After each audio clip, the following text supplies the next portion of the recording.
Hello, everybody, and welcome to this review of Boondox's new album, Liquor, Lies, and Legacy. My name is HSR, and this is the Headspace Podcast, where we go through new rap albums and sometimes pop, and go through them track by track, giving thoughts and opinions on each individual song that appears on the project. So for those of you who are new here and are not that down for the intro bit, you can check the description of this video to see what time I'm going to start actually talking about the album. In the meantime, I just wanted to let you know that there's a good chance that you coming here, watching this video, probably know way more about Boondox than I do. Typically how it goes is we go through the project, and then fans of that artist who know like a hell of a lot more than we do show up, given that they're usually the only people who want to watch long reviews about the project. And so with that in mind, I want you to consider this a bit more of a conversation than the typical YouTuber. I read every single comment and I respond to them all because it's very important to me that y'all help guide my growth through this process of learning about music. So since you know more about the artist, if I say anything bad or I fuck something up or I say something stupid, y'all can let me know in the comments what the truth is, and y'all can kind of share your thoughts and opinions along the way because, then it helps us all get better. The next time I talk about Boondox, I'll be smarter about it. Everybody's happier with the end result, and that's kind of what I'm about. So I promise I will talk to you there if you do make the effort to leave your thoughts in the comments. Before we jump into it, I do want to take a quick second to give a special thanks to the patrons Ismail Gadamsi, Chris Prado, Super Old School 1994, and Lindell Williams. And yeah, I don't know what else to say at this moment. Typically, Chris Chrome, my colleague, is here with me doing these reviews, so I'm still getting adjusted to the solo version. And without further ado, let's talk about the new Boondox album, Liquor, Lies, and Legacy. All right, so the first part of this show is typically just to let you know how familiar I am with the artist, because I think that's important with a review. Some of you are going to be like lifetime fans, and like some of you are going to have just discovered them. Some of you are just going to be passing on as casually and just like, oh, I just listened to it. So that changes your experience as you go through an album. So I do know who Boondox is, but I'm not that familiar with his individual music. So I would call myself a juggalo at this point, although like I'm not really super into being a juggalo. It's just I love the music and I love what it's supposed to represent in terms of the theory of what being a juggalo is. I discovered the Insane Clown Posse like late in my life, like in my mid-20s. So like around Bang Pow Boom and shit like that was dropping. That's when I like discovered them all. Twisted is another group that I got into around that time. I always kind of really thought Twisted had a more talented sense of rapping, but Violent J is a very creative person and can create an elaborate like theme, I suppose. So like collectively they were all really cool. I followed the split and the creation of Magic in Ninja Entertainment, and it totally makes sense that Boondox rolled with them. If I'm not mistaken, he was originally part of Twisted, then some shit happened, and ICP didn't sign him specifically, and then it was on like the Triple Threat, if I'm not mistaken, that was him as the third one. And if I'm wrong, I know I'm going to sound stupid, but I'm pretty sure that's which one Boondox is. I should have looked that up. Either way, so like I know who he is. I've heard his voice throughout the years, but I've never like actually gone into his music. I know he was on the different cyphers. He's on different songs. So it's not like I didn't listen to him. It's that I just didn't really seek him out. And I don't have a good reason for it, but I suppose the main part of it is I always felt like I guess maybe I'm just being biased because I've heard this album, but there's a countryness to him, and it took a long time for me to become more comfortable with country music. Fun tangent. Oftentimes when I've been criticized for maybe talking about shit I don't know, the number one thing that gets said to me is, why don't you go review country music? And I can promise you one thing, fans of country music, if I reviewed it, I would sound just as ignorant. I'd sound way more ignorant reviewing country music than I ever would reviewing hip-hop. So country is not really my favorite, but in a sense it's growing on me, and a big part of that is Yellow Wolf. So yeah, that's kind of where I'm at with it. As far as this project goes, I love the title, Liquor, Lies, and Legacy. Like, it just sounds so profane, like this underdog rebel whose life is fueled through liquor, always on the run, outlaw type lies type shit, but fundamentally leaving a legacy. Like, that sounds like an interesting person. That sounds like an album I kind of want to hear, because just off of the title alone, it's like setting me up to believe that we're going to get like kind of a summation of this person. Like, we're going to get a good sense of who they are today and now, thinking of like their whole career and shit. And so I really enjoyed the title. The cover has that familiar graphic styles that I've come to expect from the whole Juggalo universe, and I just like it. It's super simple. I enjoy the yellowness of it. I enjoy the use of color, the red. It has me passionate. It kind of makes you think of fire, and I'm not really good at the colors. Chris kills this part, but he's not here.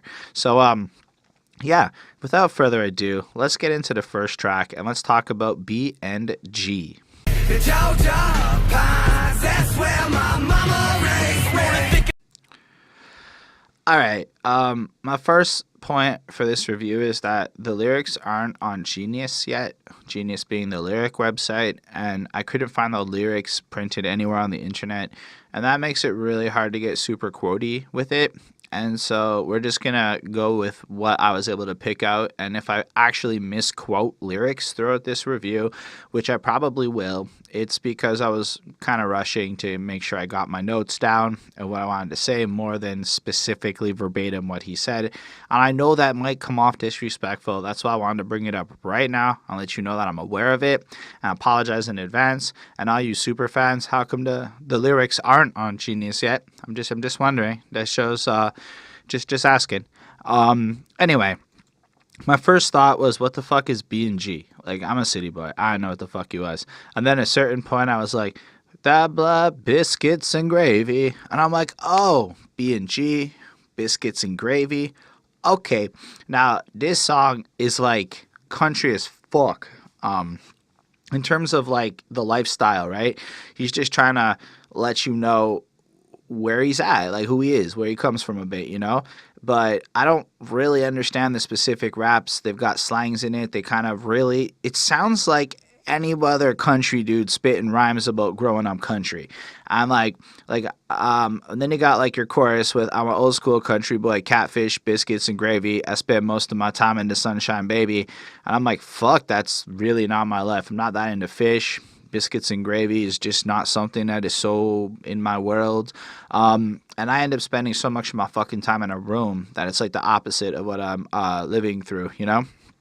But I like his flow. He comes in with like this real constant, and he raps well. Like, he enunciates every fucking word proper. The rhyming is on point. And you know what? It feels really true to form. It feels like this is a guy, I think he's from Georgia. I think he gets mentioned somewhere. And he's just like throwing it out like this is who he's from. This is who he is. And you really get a feel for it. But then you also get some philosophy type shit thrown in. One of my favorite lyrics on this track, the one that stood out to me the most, was, we don't have no time for unnecessary conversation. Say it how you mean it, etc. And I'm like, yo, as much as we have many differences, him and I agree greatly on this. Sometimes in the comments you get a lot of superfluous stuff before they insult you. Just like, don't waste time with it. Like, if you want to insult me, say what you got to say. Like, just be straight up, you know? Don't try to be fluffy about it. Be real. And I kind of get the sense that one thing about Boondox is that he's a real motherfucker who is gonna be himself, true to form, and part of that is to rep this country life. The beat kind of has that country hip hop feel to it. It kind of makes me just be like, wow, I can't. It's like part of me still sometimes baffled that we are in an era. Keep in mind, I'm from Montreal, Quebec. I'm a city boy. That it's weird to me that country and hip hop are such good homies and basically go on about the same things a lot. In this case, it's almost a literal hybrid. Anyway, I just kind of feel like there's a good like tone setting for the album here to let you know who he is. He's alive. He's just ready to go. It's not quite for me in light of the fact that I'm not the biggest country fan, which is fine. But as far as talent and interest goes, it makes me want to go dig through his career and find like a more hip-hoppy version of him to like go into, because he's proven to me even in one song that this is a guy who can rap, that I should be listening to more of his music with, even if this particular track is a little bit not my favorite. I give it a 4.25 because of that preference and talent and stuff. Oh, and I forgot to mention, the chorus is sang by rapper Red, who I've never heard of, but he's multiple times doing hooks on this album, and he sounds very, very good with Boondox, so I like the way they sync up. I'm not disappointed after this song seeing that his name's coming back, and you know what? It shows that Boondox is pretty good with choices. The good old boy who been in trouble with the law, looking for fortune in the streets and acceptance. So thematically, we've moved into shit that I'm a lot more interested in. I'm sorry, but country life it's something I care about, but I'm not that interested in. Simultaneously, or by contrast, I enjoy living and understanding that the choices I've made in my life, good and bad, define the person I am today. And I believe that this song, with the assistance of Keri, Lynn, Roche, I don't know how to say that, her voice is gorgeous on that hook, and I think collectively they produce a really cool, pensive song. It's a little more on the serious side, kind of got that more constant pulsy kind of beat, like romanticize the sadness when I watched a candle burn out. Like just what a cool way to start it. It's so visual, like whoops, sorry if that fucked up with the mic there, but romanticize anyway, it starts off with such like a visual but like dark romantic tone to it, right? I mean, he literally says romanticize, but like it still has like that imagery. You're picturing now a person sitting in a room by themselves. I picture with a hood on, going through some dark shit, looking at this candle as it's starting to burn, you know?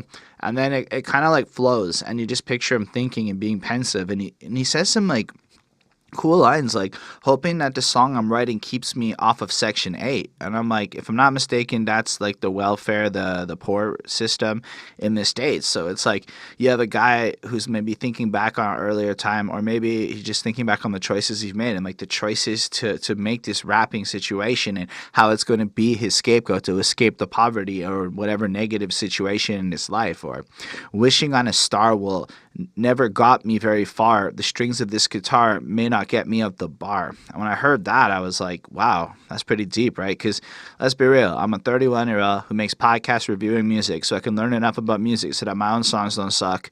And I'm trying to make songs at 31. I'm like, I get where he's coming from. I don't want to end up in the bullshit situations. I want to escape my job. I want to have that freedom of the future. You know what I'm trying to say?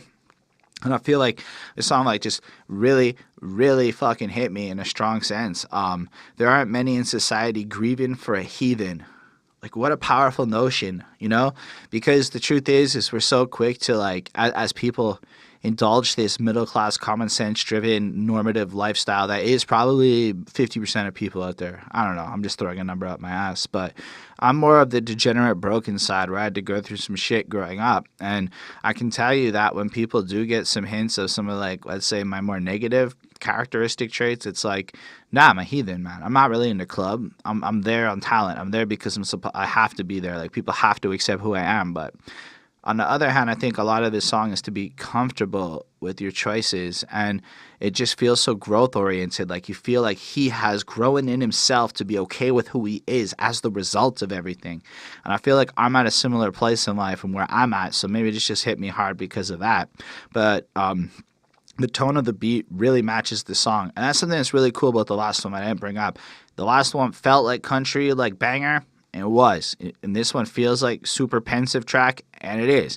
In that regard, I think they did a really great job. I'm a sucker for this shit. It's a 4.5 on 5. I had to like plus it on Spotify. It's really cool. Next up, let's talk about how some things are throwaway. That was a terrible segue. Sorry. They put you in the water, but they want you to drown. The music in my words is my only way. Yo, I just clicked. He's probably up in some like Bible Belt, super religious area. So the use of his use of the word heathens, he might literally get called a heathen. Like I've never really been called a heathen. I use the word sometimes like poetically to describe the savagery that is non-mainstream culture. But he's probably like living that shit, and like people literally may call him that. That's fucked up. Anyway, but I really liked. Again, this one seems to be another honest song about him and his like rebellious outsider life that he's living, because you know we've got the country shit, we've got the comfortable now of his choices, and part of his legacy is that he's like an outcast, and I feel like he's really owning that here, but also kind of from like a self-aware, like if you're listening to this and you feel this too, don't worry, you know, like you're not alone. And I love that mentality. I love the fact that he's trying to use his platform to create that kind of growth and to almost be there for people who might also be going through the same shit. That's fucking dope.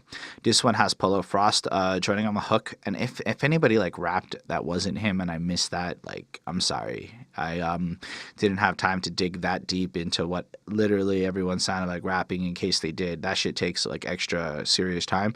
So if it's not printed in the lyrics, sometimes we fuck up. But I really enjoyed how it, like, he has shit like, they only hate me because my mind's in the gutter from my filthy thoughts and etc.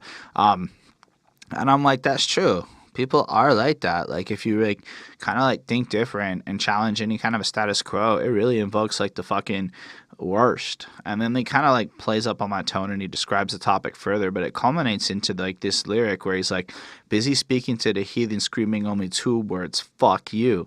And like the punkish kid in me still who hates the conformity of life, I can't help it, like, be a sucker for that shit. Like, but I understand that this is a man who's trying to be the role model for these people, who's like, yo, I'm still with you in the trenches and I'm screaming out the fuck you and all that crap. But yo, he also has like maybe a smarter approach to it going on. I found that really fucking enjoyable. There's this energy of him being an outcast and how his people are thriving in spite of the shit. Like, him and his heathens are doing well. And so you may get a sense of him being a troublemaker, but ultimately he's more of a good-hearted person that's completely understood. Like, maybe he isn't afraid of breaking the law, but the law is an interesting thing, and we all break it sometimes, so it's funny where we all draw the line, and that's what misunderstood is. Sometimes you're okay breaking laws that other people aren't, or you're okay with taking risks other people aren't, and they find that confusing, so you're a misunderstood misfit type. I think that's what he's trying to convey here, that's more in line of what he is. I gave this song a 4.35. I thought it was really well done. It has a good distinction to it. It was a little similar to the last one, but like different enough to like stand out, but also just kind of enjoyable, and again hitting me in that sucker zone. Following that, we have The Southern Side. Enough to know what's real and what's a show, so don't talk about what. So there's a few things on this song that was really cool. This one has like a more serious, like aggressive-y kind of tone to the verses, but flows into like a country flowiness to the hook, which is sung again by rapper Red. So I like when he says shit like how he starts off with scarecrow, but I'm heartless like the Tin Man. That's a cool line, because scarecrow, I guess, is some country shit. I don't really know if that's some slang I'm missing, or if that's just Boondox as a scarecrow, because if I'm looking at his other album covers, that actually makes sense. Whoops. But I'm heartless like the Tin Man. And that's cool. It's like a little reference to how the Scarecrow and the Tin Man were like compadres over in Dorothy's Wizard of Oz. But he's heartless. He's cold, like the Tin Man. Rattle you like 4 tin shot up in a tin can. And then it's like just the way he paints that picture with his words and the tone of his voice and everything. It just feels so grim and heartless. But at the same time, it has a very hip-hop-esque feel to it. What I mean is, when you listen to all the OGs everyone praises, and I've done this, you can check this channel out, most of them have the same fucking attitude about violence and confrontation. I don't start shit, but if you come at me, I will end it. And I feel like that's exactly what he's trying to convey here.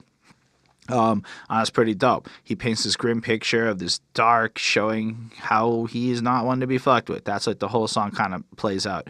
And then the chorus kind of is like, if you see me walking out here, etc., you know, I'm cool. And then don't talk about what you don't know. Don't talk about what you don't know.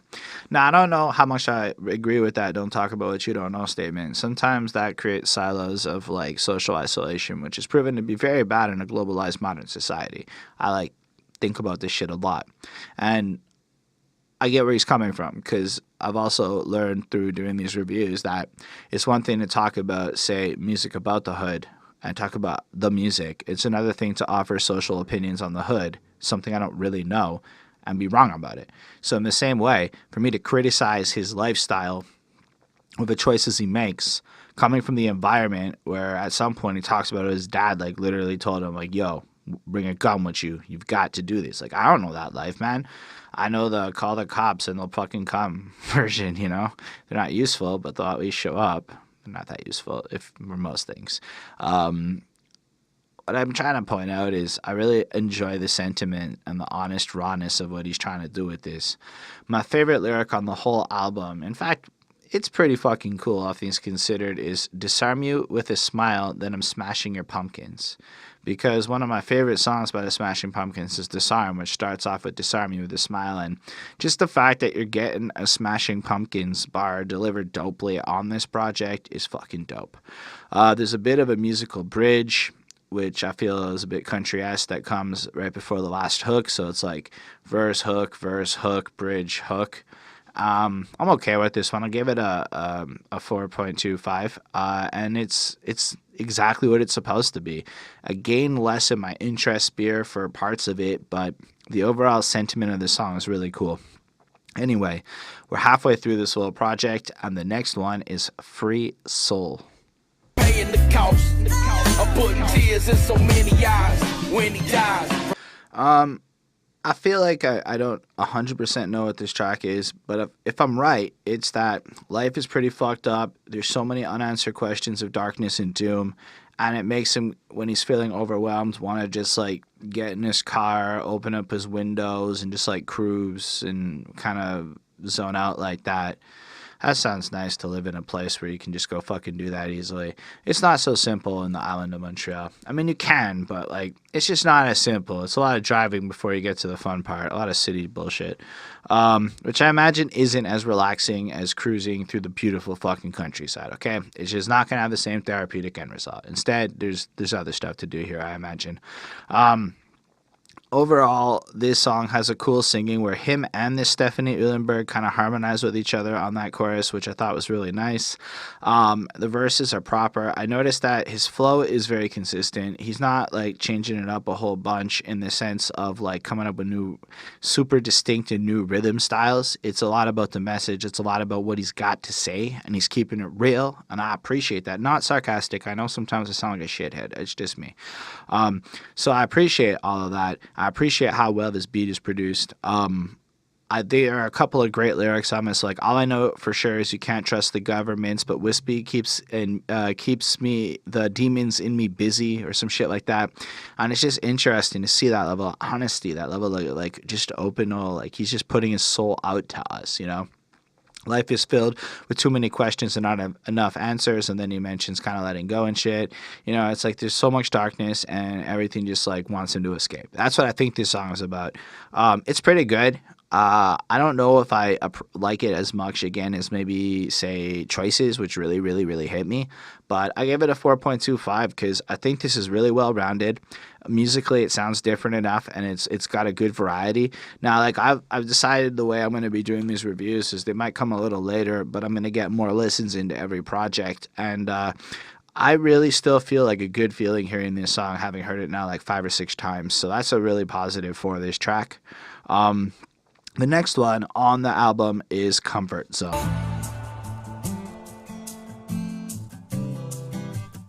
This was like the poppiest one on the album, and by virtue, it might actually be the one I like the least.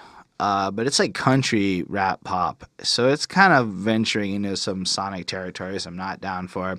I do enjoy the fact that the beat had like a heavier guitar, and I like the fact that guitars are finding their way into hip hop, and I hope like punk gets its like place proper and nice, and that's what I'm most into. But like, it has like chants and shit in the beat, and like, you know, it was just meant to like the like it's all meant to get like fucking charting play and shit.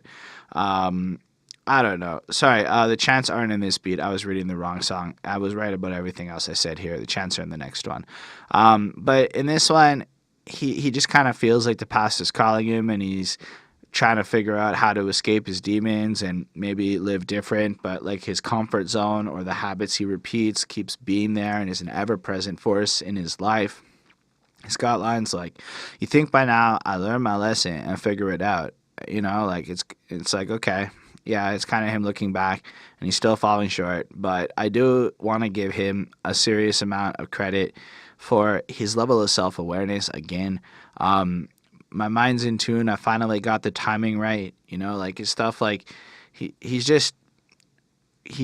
realized how to break the habits, we'll say, and achieve something different. And I feel like with the overall lyrical tone on this album, it isn't coming from a place of lost confusion. It is coming from a place of, I know what the fuck I need to do next. And so that sentiment is 100% put out there, even though seems to be about how hard it is to accomplish that. I don't know. I give it a 4.1. I feel like it's my least favorite track on the album, but it's still like it deserves that extra little bit of a 0.1 above a 4. But anyway, I would say if you're not into country music, this one's not going to be your favorite, and it's mostly because of the pop singing that goes on in it, and it really it makes it harder for me to get into it, but that's just me, and I'm a bit of an S.O.B. Ain't nothing but a demon who was raised in a trailer park, white trash loser, but I'm strutting like a... So yeah, this has the heavier guitars. The other one had like softer guitars, I believe. Heavy guitars, chants in the beats. It feels like it's meant for a mosh pit. It feels like you're ready to like just go. And another thing is, as it's building up for the chorus, and this is just at least for me, I just kept waiting for ba with the ba da bang biggie biggie biggie said it, from like a Kid Rock feel to it. I've like tried my hardest to not say it, but so much of this project reminds me at points of both Kid Rock and Yellow Wolf in terms of the sound, and maybe it's because they're the only people I know that do country and hip hop in kind of any way, and that's it. And maybe some Bubba Sparks, that would be another one I'm aware of, but he sounded way more hip hop. Anyway, I get the point of this. It's like even his mother thinks he's a son of a bitch. Everybody knows he's a fucking rebel. He's out there. This is kind of like you just picture people riding around in trucks, tearing some shit up, ready to go. Everybody's fucking liquored up and gone. It's got a really cool vibe. It actually surprised me, to be honest, considering some of the other stuff. Maybe that was stupid of me to be surprised by this, but it also just shows his love of music, right? Because we're on the 7th track, and while a couple were similar, for the most part, they've all been very drastically different from a sonic perspective, as though this guy likes rock, metal, punk, hip-hop, like he likes everything, and he wants to just take all sorts of bits of everything and blend it into a unique collection of all the different things that inspire him. Like, it really adds in that this album is meant to almost not just be like documenting his progress as a person, but capturing the musical styles that inspire him as a person and adding his own touch to it, which I thought was fucking cool. Lyrically, not a whole bunch of shit that I thought was super interesting in terms of like quotables and I could comment on it. It was mostly your typical rebel son of a bitch type shit. Overall, I liked it. It was short, sweet, did its shit, came in, punched hard, and I would recommend it if you're into that heavier shit, you know? So it's a 4.25 on 5 for me. It's not a great song, but it's definitely enjoyable. The last one, though, okay, this is a fucking like subject. It just got all serious, you know. Let's talk about progress. Sorry. I guess I'm just a work in progress. Maybe it's my pride. Yeah, this one was a really heavy song. It just kind of talks about being messed up and how being messed up can be paraphrased to being like a work in progress. But you're in the first verse and it's kind of dealing with his childhood, and it's just shit like, come on with the bad grades. Are they really hitting me? And then some shit about how like he's got to keep some love inside, or otherwise it's just all going to be hate. And then kind of looking at perspective a bit, and how if you look at things under certain lights, they just appear like super different. And how fundamentally his fucked up childhood, like fucked up trust with them, and like turned him into this work in progress. Then it's got the singy hook, which is nice, but it's still kind of generic-y. I don't know. I like it better when Red did the singy hooks, I guess. This leads to verse 2, where he doubts this girl, and it kind of shows his mental gymnastics of the perceptions of her behavior. So stuff like her being out, like who's she with, what's she doing, is she cheating, all this bad shit. And he paints everything as being bad, and he has trouble forgiving her. Now, maybe he actually did cheat. Maybe she actually ends up doing all this stuff, but it almost feels like he paints it a certain way, and then it turns out to be true. And then she's all messed up too, and it turns out she's also a work in progress, and it's again a perspective thing. Like maybe she's fucked up just the way he's fucked up, you know. And then on the third verse, it focuses a lot more on just his relationships with everybody, whether it be romantic, platonic, business, and how trust is kind of compromised over these messed up shit, and recognizing his end of like all of these situations and how he has to improve to no longer necessarily be such a work in progress. And I thought that as far as everything that was said on this album, it was a beautiful way to end it in terms of like a theme. It was really uplifting. It really again takes that level of self-awareness and just drives home that growth point he's trying to make through like specifically honing in on the right shit. So all things considered, that was really cool. But musically it was a little bland, and I feel like it was like Choices 2, and I like Choices a little better. So I gave it a 4.25, but it was such a cool concept, all things considered. So that's my thoughts on this Boondox Liquor, Lies, and Legacy project. I gave it a 4.275, and that makes sense since I gave most songs a 4.25. And then I gave it that because while it's a good like random bag of different songs, all well produced, all showcasing his talent as a rapper. Stylistically, it's tapping a little bit too much into country for my liking, so a couple of the songs were just hard for me to get into, but also I don't know that there's anything here that is taking it to the next level, but this is also like a dude late in his career. He doesn't have to be doing that. This is like for his people. This is like for the fans. And I don't know that I expressed that enough earlier in the review. So given what it is, it's like, yo, fans, here's a dope album of me doing my shit. And fans are like, yo, thanks, Boondox, you dropped a dope album. This is not change the world material, but it's also really enjoyable. And it makes me want to go back and check out all of those other projects he's done and see what's up. That might take me a fucking while to get to, but it makes me want to, and that's a good feeling for when your first album that you go through is his 2019 release. Anyway, thank y'all for watching. I guess that's the end of this review. I really appreciate you being here with me, and I would love to hear what your thoughts are in the comments of this video. It's very important to me to understand the artist better, and if you can tell me what interviews or some shit dope to just get me more understanding, I would appreciate it. I really do like learning. It's my biggest passion in life. Before we end this, special thanks to the patrons and Del Williams, Super Old School 1994, Chris Prado, and Ismail Gadamsi. They support us more directly. Because of them, we'll have a new camera soon. And if you want to join them and help us get to better shit in a closer period of time, you can. And you get to join the request pool, which lets you pick the albums that we review. So once a month, one of the patrons decides what we do for an episode, and we have to do whatever albums they want, no matter how obscure or popular they are. And then when you sign up, you get a bonus review, like a free one, the following month that's yours, that gets done right away so that you don't have to wait months to get your reward. And then, yeah, as more people sign up there, we'll do more a month from Patreon because it clearly is working. And then, woot, we can justify it all. And yeah, so thank y'all for being a part of this. If you're not down for that world, feel free to hit that subscribe button, hit that like button, and please leave a comment. We're small enough that I'll talk to you. Before we depart and go our separate ways, I did drop a project recently. It's on Spotify and everything you use, and you can get the link to that in the description of this video. So thank y'all. We'll be back with more shit soon. Appreciate it. Peace.